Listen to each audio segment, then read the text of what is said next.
এখন সব অদ্ভুত অদ্ভুত ঘটনা ঘটছে। যেমন গরমকালে শীতকালের সোয়েটার খুঁজতেছেন জুনায়েদ আহমেদ পলক। প্রতিমন্ত্রী জুনায়েদ আহমেদ পলক তিনি আদালতে বলতেছেন যে তার সোয়েটার হারায় গেছে। জেলের যে তত্ত্বাবধায়ক বলতেছে এটা একটা উদ্ভট কথা।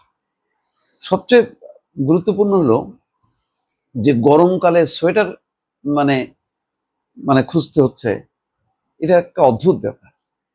এগুলি কি পাগলামি নাকি মস্তিষ্ক বিকৃত নাকি এমন একটা উদ্ভট কিছু মানে কাহিনী নিয়ে আসতেছে যেগুলি নিয়ে খবর হয়, কোনটা বোঝা যাচ্ছে না।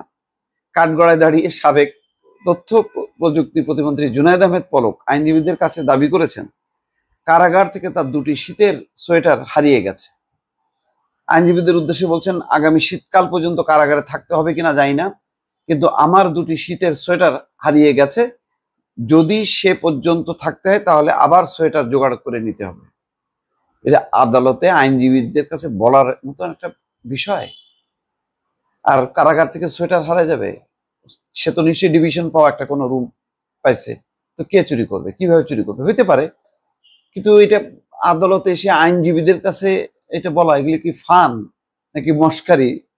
কাশিমপুর হাই সিকিউরিটি কারাগারে তত্ত্বাবধায়ক এবং ঢাকা মহানগর দায়রা জজ আদালতে প্রধান পাবলিক প্রসিকিউটর বলছেন যে কারাগারের তত্ত্বাবধায়ক সে কাশিমপুর হাই সিকিউরিটি কারাগারে আছে।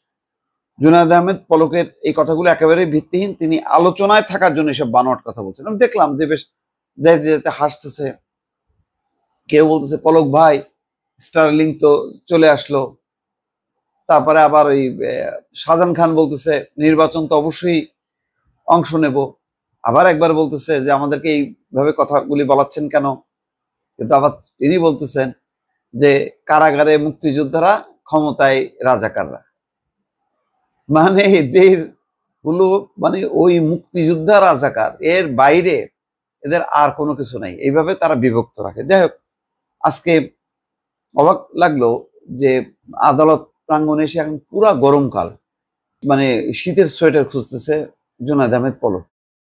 এটা কি উদ্দেশ্য হতে পারে বুঝতেছে না। বিভিন্ন হত্যা মামলায় আজকে আইনমন্ত্রী শামসুল হক, আওয়ামী লীগ নেতা আমির হোসেন আমু, শাহজাহান খান, কামাল আহমেদ মজুমদার, জুনায়েদ আহমেদ পলক, তুরিন আফরোজকে গ্রেপ্তার দেখানো হয়। শুনানি শেষে পলকের আইনজীবী ফারজানা ইয়াসমিন বলেন, তার মক্কেল কাঠগড়ায় দাঁড়িয়ে তাকে জানিয়েছেন তার শীতের দুটি সোয়েটার কারাগার থেকে হারিয়ে গেছে।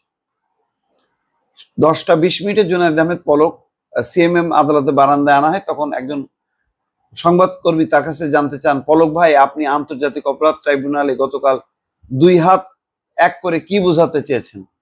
এ সময় পলক হেসে ঘাড় দুদিকে ঘোরান। কাঠগড়ায় নেওয়ার পর পলকের হেলমেট ও এক হাতের হাত পা খুলে দেওয়া হয়। পলকের ডান পাশে ছিলেন আনিসুল হক মানে আইনমন্ত্রী, তার ডান হাতে পরানো ছিল হাত কড়া। এই সময় পলক তার 2 আইনজীবীর সঙ্গে কথা বলতে শুরু করেন। যাই হোক, খুব ফানি ফানি বিষয়গুলো আসতেছে। আবার আইনজীবী ফারজানার উদ্দেশ্যে বলতেছে, আমাকে 2-1 দিনের মধ্যে গাজীপুরের আদালতে তোলা হবে, তোমাদের সেখানে যাওয়ার দরকার নেই, মামলার কাগজগুলো তুলে রাখো। নারায়ণগঞ্জের আদালতেও তোমরা যেও না, সেখানে অনেক বেশি সিন ক্রিয়েট হয়। মানে পুরো এই বিষয়গুলো নিয়ে আলোচনা যখন আসতেছে এবং তারা যখন এই কথাগুলো বলে, অদ্ভুত অদ্ভুত কথাগুলো, এগুলি একটা বিনোদন আকারে গণমাধ্যমে আসে এবং এইগুলি ছাড়া এর অন্য কোনো গুরুত্ব আছে বলে মনে হয় না। দর্শক ভালো থাকবেন, আল্লাহ হাফিজ।